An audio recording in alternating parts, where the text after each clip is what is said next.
La furia del monzón, por Thea Wanson.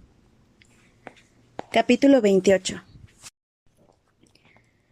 La séptima luna se colocó en posición junto a sus hermanas, formando por primera vez en un milenio una línea recta que bloqueaba toda la luz solar y sus reflejos, para que nada llegara a salir. En el firmamento tan solo quedaban las estrellas, pero apenas eran visibles, y el mundo parecía realmente estar sumido en las sombras. En las profundidades de la noche de las lunas ausentes, los dragones gruñeron, resoplaron y batieron las alas. Al ruido primitivo que revelaba una magia mucho más vetusta que esas islas, enseguida se le unió un ruido sordo que comenzó a emerger del cráter bajo la nave. Alaric echó un vistazo más allá del yate. Unas ascuas de luz violeta comenzaron a ascender lentamente de manera hipnotizante desde la obscuridad. Aquella multitud destellante brilló como si se trataran de luciérnagas que se alzaban en el bosque en un atardecer de principios de verano. Pero aquellas luciérnagas llevaban la muerte en sus alas. Alaric y Talasin hicieron aparecer los escudos desde el eterespacio. Una luz radiante y un humo negro, el reflejo el uno del otro. Sintió una punzada de orgullo al ver lo sólido que era su escudo, tan alejado ya de los días en los que ni siquiera había podido conjurar uno en absoluto. Yo se lo enseñé. A través de la neblina salpicada de plata que era el borde de su escudo, la miró a los ojos, aquellos ojos dorados que resplandecían como el sol del mediodía. Juntos somos más fuertes. Le había dicho aquello tras el ataque rebelde a la ciudadela, y jamás lo había creído tanto como en ese momento. Juntaron sus escudos al mismo tiempo en que los encantadores que sobrevolaban el volcán afianzaban la magia de los frascos de vidriometal. Los corazones de éter refulgieron, los cables echaron chispas y la telaluz y el pozo umbrío se fundieron. Los dos escudos se expandieron, fluyeron más allá del alcance de Alaric y de Talasin, para convertirse en la ya familiar esfera hasta cubrir el pico de Aktamasoc, al completo, en una cúpula negra y dorada. Desde el interior del volcán el vacío voraz llegó con un fuerte chillido, una erupción de amatista derretida tan caliente y espesa como la lava. Colisionó contra la parte baja de la barrera y... Si era sincero consigo mismo, Alaric no había esperado un golpe tan fuerte.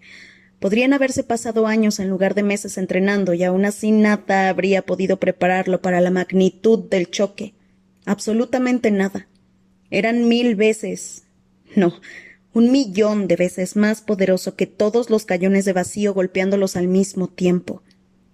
El impacto reverberó a través de la esfera. Hizo que le castañearan los dientes y balanceó el yate de alas de mariposa de un lado a otro. Los frascos de vidriometal del dispositivo amplificador se mecieron de forma peligrosa, casi volcándose. Talasin reaccionó rápidamente.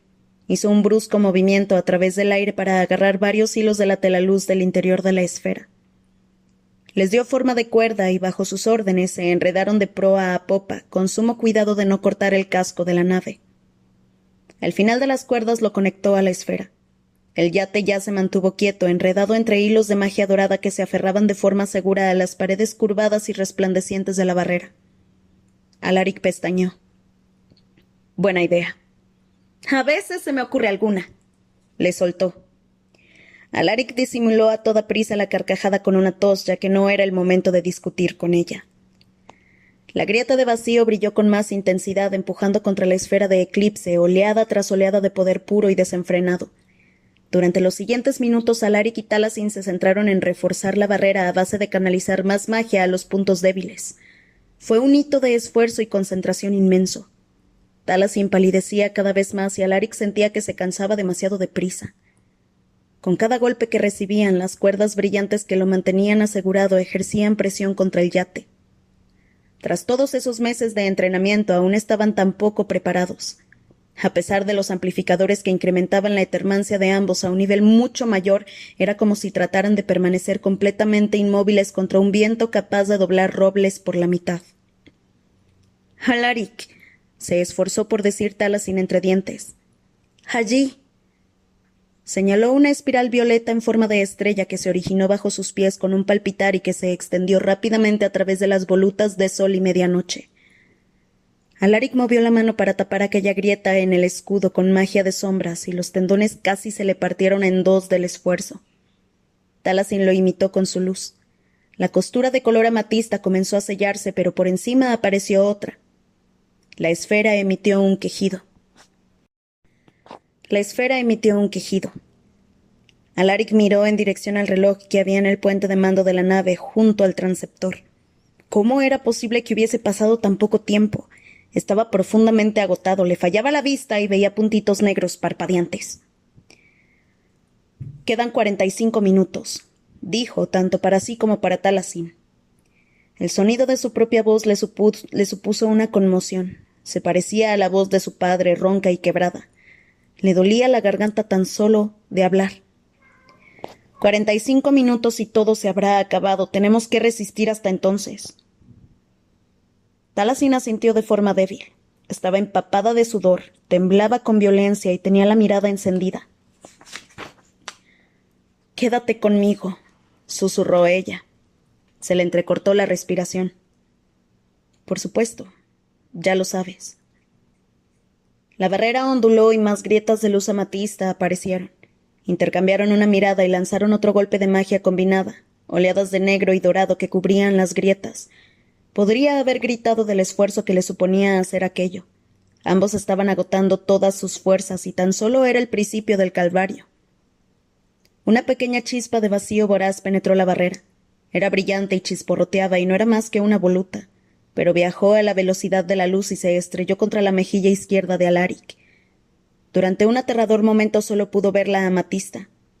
Al principio fue un dolor candente que se le estrelló contra la cara como si fuesen gotitas de cera derretida. Y después cambió y fue como si un centenar de dientes diminutos pero afilados se le clavaran en la carne y se extendieran bajo su máscara.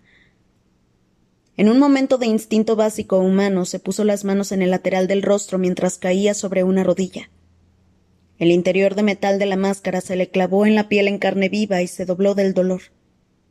A través de aquella melodía furiosa de agonía que le inundaba los oídos, escuchó a Taliesin gritar. Con el ojo derecho vio una corriente mucho mayor de vacío voraz atravesar la esfera y moverse directamente en su dirección. Taliesin se colocó a su lado antes de que pudiera percatarse, con una mano en su nuca mientras alzaba la otra por encima de él, con los dedos extendidos contra el brillo amatista que se aproximaba. Una sección de telaluz y pozo umbrío combinado se despegó del interior de la esfera y atravesó la magia de vacío que se había colado, haciéndola retroceder. Taliesin controlaba la barrera de eclipse por sí misma. Tenía la punta de los dedos encendida, como si todo aquel negro y dorado la estuviera consumiendo. Las venas de la muñeca y del interior del antebrazo se le enrojecieron y le aparecieron allí ampollas, como si fuese el comienzo de un proceso de congelación o marcas de abrasión que se le extendieron por la piel olivácea. Alaric sentía tanto dolor que apenas podía pensar, pero sí que tenía una cosa muy clara, una certeza que le impedía abandonarse a ese dolor. No dejaría que Taliesin ardiera. Más astillas de color violeta chocaron contra la latente esfera y la atravesaron con algo de esfuerzo. Alaric se puso en pie y la mano de Taliesin se deslizó desde su cuello mientras la magia de ambos se arremolinaban a su alrededor. Alaric se aferró a varios hilos de la magia y juntos resplandecieron bajo el eclipse séptuple. Magnificados por los amplificadores de lluvia, sangre y tempestad, otra oleada de telaluz y pozo umbrío rodeó el vacío voraz y selló las grietas. No volvieron a aparecer más. Justo cuando Alaric comenzaba a sentirse ligeramente aliviado, justo cuando el dolor que le irradiaba en el lado izquierdo de la cara comenzaba a calmarse, justo cuando comenzó a pensar en que quizás lo peor ya había pasado, la mitad inferior de la esfera al completo se dobló hacia arriba, como si un gigantesco puño tratara de abrirse paso por ella desde abajo. Alaric y Taliesin se apresuraron a tratar de defenderse contra aquel nuevo ataque. A pesar de que no parecía recuperar su forma inicial, la barrera aguantó contra los golpes que se estrellaban contra ella, pero... «Esto... no me gusta». Taliesin resolló casi atragantándose con las palabras. «Parece que...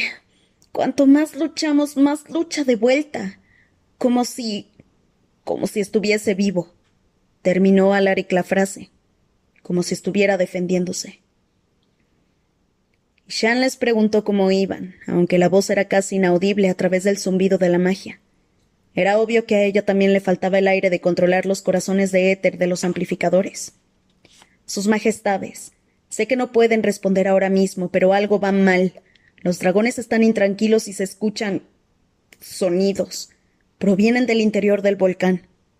Pues claro que se escuchan sonidos, pensó Alaric. El vacío voraz se mueve a través de la tierra.